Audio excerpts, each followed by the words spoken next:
Welcome to Cyber Soul, the podcast where we dive deep into the digital chaos, explore the messy truths behind cybersecurity, and ask the questions no one else seems to be asking. I'm your host, Keelin Conant, and around here, we don't pretend to have all the answers. What we do have is curiosity, bold conversations, and a mission to understand how we stay secure and human in a world that feels increasingly hacked, digitally and emotionally. Each week, we sit down with the people building, breaking, defending, and redefining the future. Whether it's quantum computing, ransomware, disinformation, or the people behind the breach, we're going there. So buckle up. It's time to dig beneath the firewalls and into the soul of cyber. Hey there, welcome back to Cyber Soul, real talk for a hacked up world. I'm Keelin Conant, and today we're stepping onto the cyber battlefield with someone who knows what it means to show up when the stakes are high. I'm joined by Kristi Houssiere from Beazley Security. You might know Beazley as a leading cyber insurer, but what you might not know is that they also have a very dedicated incident response team working hand in hand with clients when things go sideways, not just financially, but operationally. Kristi, welcome to Cyber Soul. Hi. Can you start us off by sharing your role and how Beazley Security fits into the bigger Beazley ecosystem? Sure, no problem. So my name's Kristi Houssiere. I'm the VP of Global Alliances. I've been here about 2 years, but I've been in cyber my whole career, and it's always in the partnering realm. So always with alliances and partnership focus. So partnering and working on things together like you today is in my wheelhouse.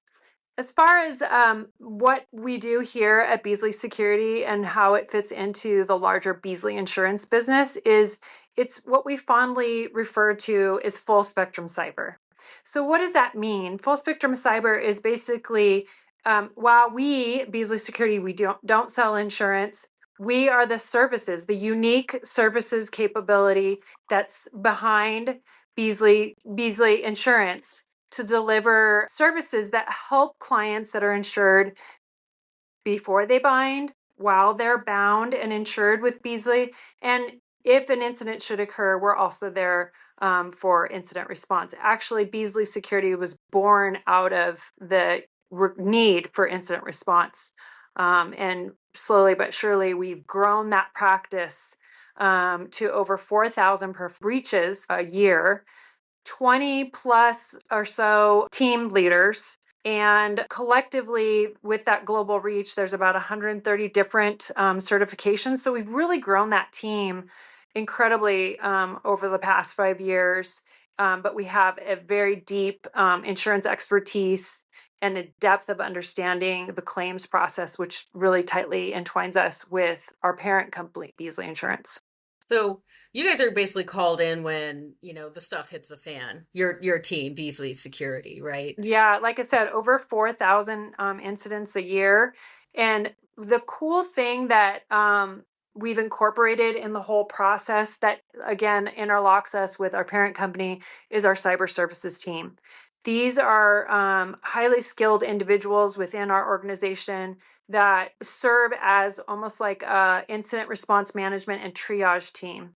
So they get the right parties involved. They assemble the right parties to ensure that the client's needs are taken care of, whether that be, breach counsel, monitoring services, additional parties they put together, and the key word being rapidly. Rapidly, they put them together and they assemble the team so that the claims process is smooth, but also the client feels taken care of and in the know, and that they've gotten a response as fast as possible. Yeah. So for when an attack happens, there's a lot of things that are going on for listeners who might not understand or are kind of new to this concept. And I think what initially happens is, oh crap, what do we do? And Beazley has the full team already created and ready to intercept really quickly.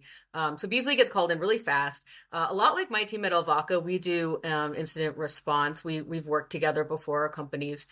And you're often one of the first to know when something goes wrong, your team. What does that first call actually look like? Yeah. So, like I said, rapid is a key word. The cyber services team engages immediately. Like I said, assembling the right team and working with the right parties that need to be in there, including the incident response team. This is all taking place within minutes of the first call.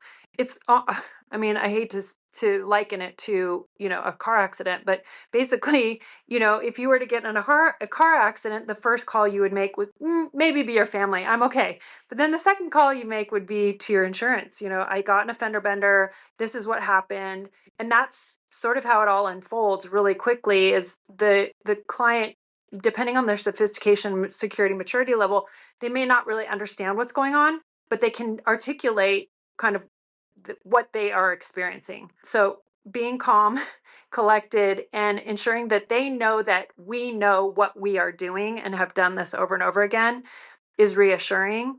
But that rapid response within, minutes, not hours, is really critical. But typically, I have experienced and witnessed our IR team in action. I'm by way of my title, I'm the VP of Global Alliances. I get to work with these people alongside, but I'm not actually doing the IR work. But typically, once the team is in place, key roles, like the IR lead, IT, comms, legal, executive sponsorship, RIT is all put together. Beazley Security will move towards working with the security operation team or MSP if there's one involved, and validate the incident that it's real and not necessarily a false positive, and then they move towards incident containment and other steps along the way as the incident starts. So when you started seeing behind the scenes, Yeah. what surprised you the most when you started seeing kind of what was going on? Like what do you think companies think they're ready for but aren't after seeing Yeah. the same thing? It's like the total basics. And I'm a scuba diver. I'm certified. And I didn't know that. That's awesome. yeah. So part of that is when you are getting ready to scuba dive, you plan your dive. You plan the Right. dive out completely. This is what we're going to do. We're going to swim this way. We're going to stay on the line for a certain period of time. Go swim this way. We're going to come back. We're going to stay under however many feet for however much long, because all of that, all those details matter. They matter so much that you could get really sick or possibly die if it goes wrong. So you plan the dive, and then when you do it, you dive the plan. Same with incident response planning. You make a plan and then you follow the plan. So when I say it's the basic stuff, it's, kind of, and this is no fault to anyone in the organization. I have a lot of empathy for the just the stress and the amount of pressure the team is under, but preparation is really key. And sometimes, those plans become outdated. Commonly, it's an issue that we see unfolding because maybe they're not testing their incident response plan, or they haven't looked at it in a while. They need to plan the dive the plan, but drill it.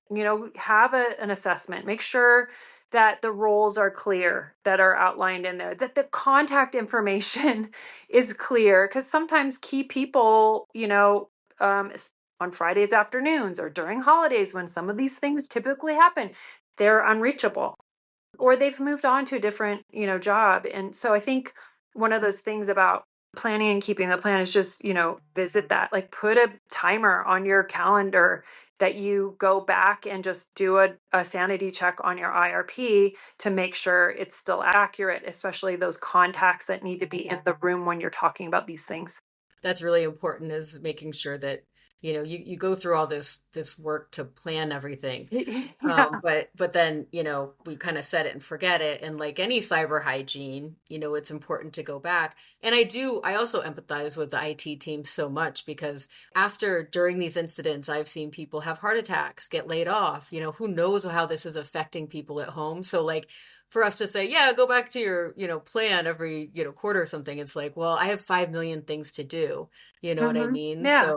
So yeah, it is, it's these little things that make a big difference, but it's like, where do these guys get to, include it into their daily, right? Yeah, So that, totally. yeah, but that could be an easy, just put on your calendar and go through it.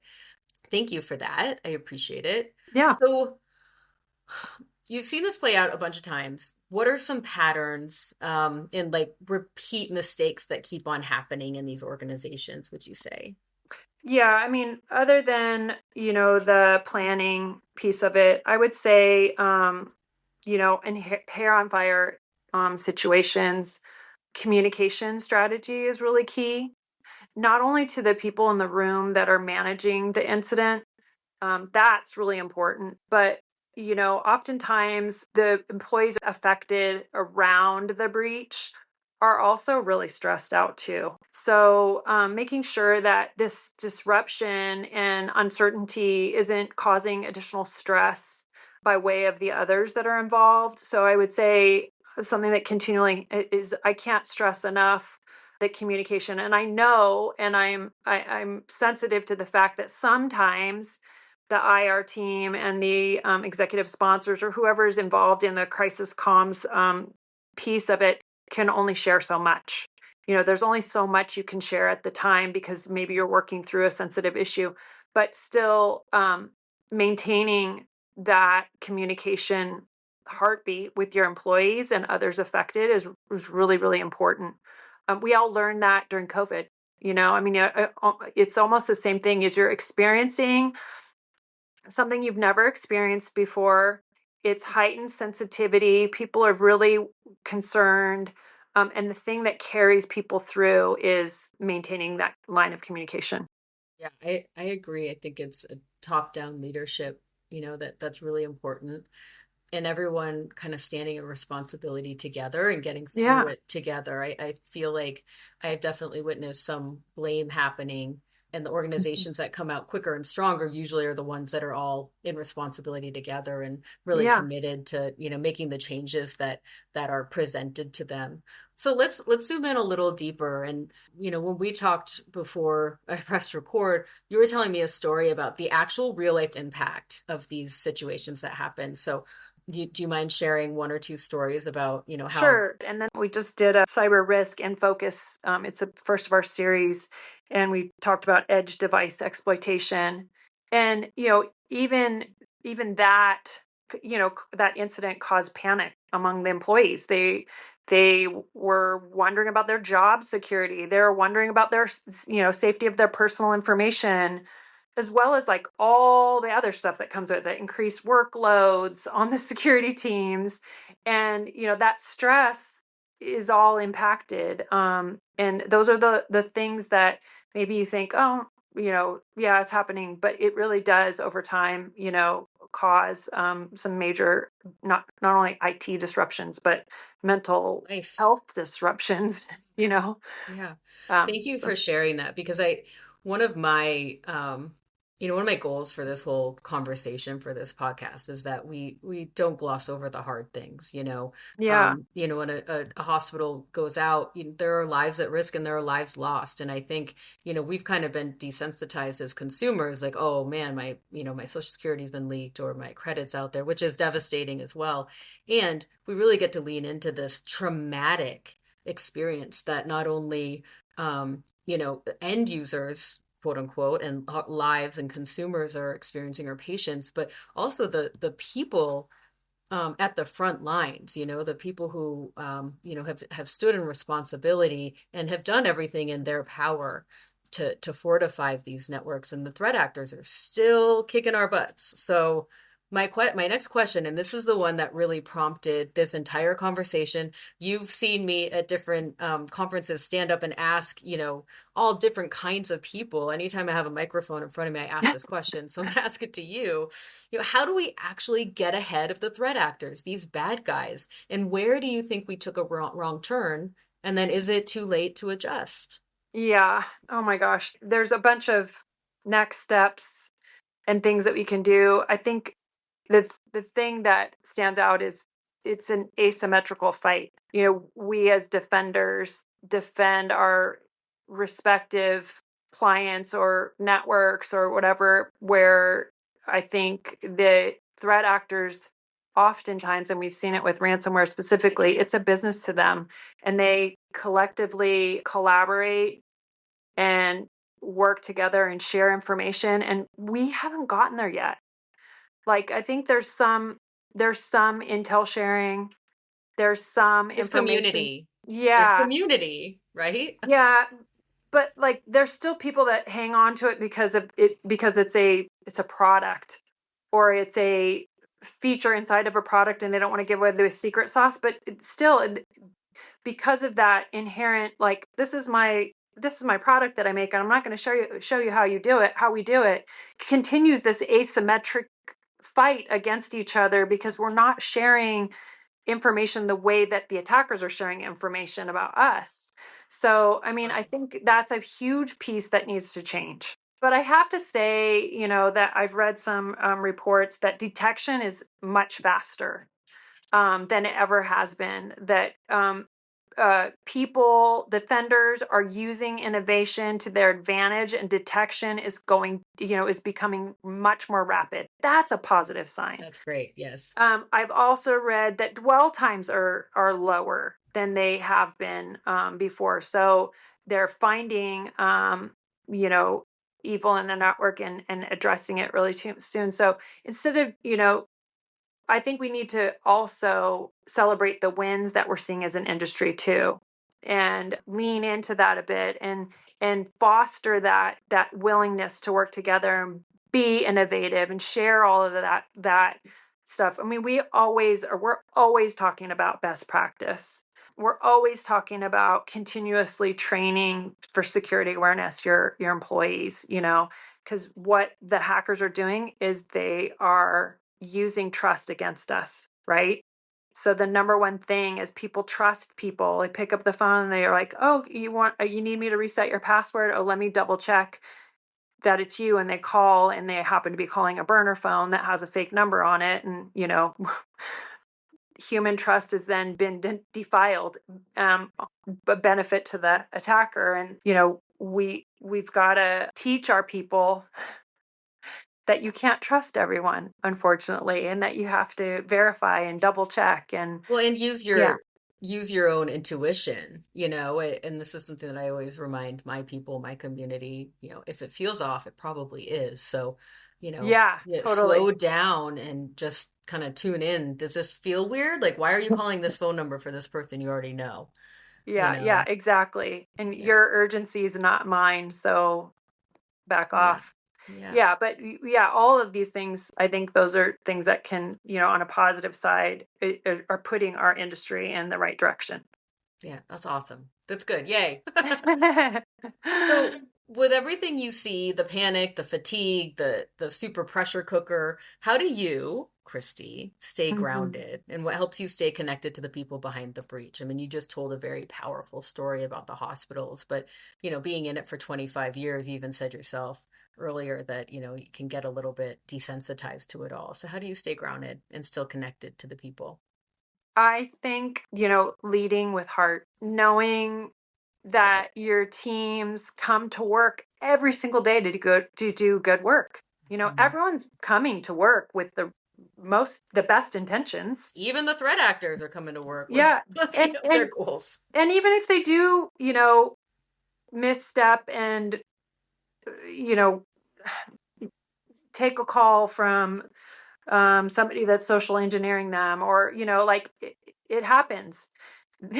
They're trained to do the things that they're trained to do, just like we're trained to not do them. But lead with heart, and know that teams come to work every day to do good work, and respect those efforts, and coach them when needed, but coach to empower them to be the best selves. I think that's like being there, and knowing that like sometimes people are going to make mistakes, but that's okay as long as they're getting better from them and they're working forward. I think that helps me stay grounded. I have a great team. Beazley Security is the most fun I've had in my career. It's been a great working with the team. I've been learning a lot, especially on the insurance side, because it's not where I came from. But I think that's the number one thing, is lead with heart. I love that. I'm all about empowerment and, Yeah. having grace with people. I mean, I've read stories about some of the most powerful people have been, social engineered. I mean, it happens to all of us because it's a psychological warfare, right? Yeah. Like, And it's not so an Arabian prince anymore. no, it's not. Yeah. No. Okay, so thank you for taking us all through that, and we're gonna wrap up here in a little bit, but I love doing a quick lightning round. So Okay. no overthinking, just whatever comes to mind, okay? We're ready? You Okay, got I'm this. ready. What's a non-cyber book or show you're loving right now?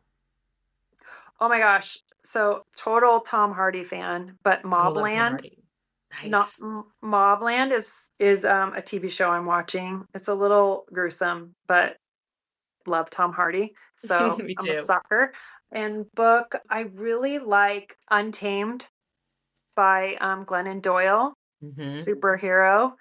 That her advice keeps me grounded. So read that book if you haven't read it. I love that book too, and what I love about it is using our creative intuition and our creativity in order to kind of live our everyday lives, I think is just so important, especially Mhm. working in tech. We can kind of get rid of the creative sometimes, but I've always been such a stand for that, being an artist and a writer. So I love that reminder. I should pick it up again. Okay, favorite snack or beverage to get you through an incident response shift or, Oh gosh. ordeal. Um, What's in your desk? chocolate, Chocolate. Any favorite type? dark. Okay, dark, Yeah. but not baker's chocolate. Just Yeah. like Oh the no. dark. Ew. Ugh. No. Okay, finish this sentence. Cybersecurity is really about. The two things that I keep bringing to the top: people and trust. Yeah. I don't And you know. can't have one without the other, can you? I like Yeah. that. Yeah. Yeah. Yeah, I think it's important, especially in the work that we do, being incident responders, that there's trust that gets to be created very quickly. And I think that if there's a business owner listening out there, find a team that you can trust. And that team will be people. You know, as much as we want to automate everything and lean Yeah. on AI, there's still people creating the AI. So, find a team that you can trust and that can help you walk through all of this. Do you Yeah. have any? Yeah, go ahead. Yeah, we talked about that before. We're living in a world of chat bots and AI and Mm, machine learning and prompts. And when it comes to incident response and cybersecurity in general, the human factor is the biggest factor. so important. Like, you can't, could you imagine if someone was like, hey, go to this chat box to figure out what your incident response plan should be? Or if you go to the Or, hospital, go to the yeah, truck, like to figure out, like, your arm's cut or something. yeah, it's like the human factor is a huge element. Super proud of it here. I'm sure you're proud of it too at We Alaka. always answer the And phone. yeah, and the day the person is facing their worst day of their career, they want to be able to pick up the phone and talk to someone that's been there, done that thousands of times, that can give them direction, that has the human presence, empathy, trust, knowledge, expertise, all of that. They don't want to figure it out by putting it in a chat window for support. So that's, I think, is huge, and I'm really proud of the human factor that companies are leaning into. I mean, even though AI is just such a hot overused word right now, Kardashian level over exposure. Well, and I think that it's just good to know that, we have to take care of the humans who are taking Mhm. care of the technology, right? And I think you and I having this conversation is one step towards that. Before we wrap up, is there anything that you want listeners to know around cybersecurity, the cyber war, what you see every day? Is there anything you want to share? Yeah, I think use your resources. Leadership should know, that they should have empathy, that people are trying their best, and the odds are stacked against us. That's the game. So yeah, I it drives me crazy when I hear like, don't let the hackers get the best of you and don't fall prey. It's like, there, like the FUD factor of driving fear, uncertainty, and doubt, it has no empathy at all. So I have empathy. Thinking that cybersecurity is purely an IT issue is, narrow minded. Empower your people early, ahead of time. Yeah. Use your resources like IRP plans, create play cards for specific instances of an incident, one for ransomware, one for BEC, one for, be really specific in your and purposeful in your planning. And don't ever underestimate the emotional toll that your not only staff is dealing with, but the employees around the incident as well. Yeah. And then do you have any tips for the novice user? Maybe someone who's listening to this is just out of curiosity, interested in cybersecurity, but maybe doesn't work in the trenches the way we do.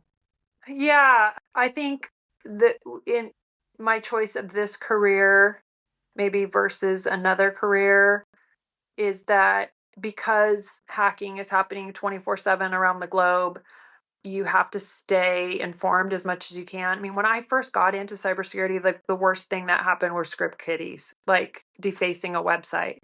And I think about what we're doing, what The we face now. Nigerians were sending us emails pretty early on, Yeah, though. yeah, yeah. I mean, and now when I hear about some of the TTPs and what people are doing, I'm pretty blown away with where it's gone. And so I think always taking time out of your day to learn something new in the area that that you want to be an expert in. Read articles. I read a ton. Read articles, and inform your own ideas about it, talk to people about it. Like it's always good if you find a mentor or someone also, that has been in the business for a while, and say, hey, I read this article and it said this and that. What are your thoughts? These are my thoughts. Form opinions about it, but read and be educated as much as possible.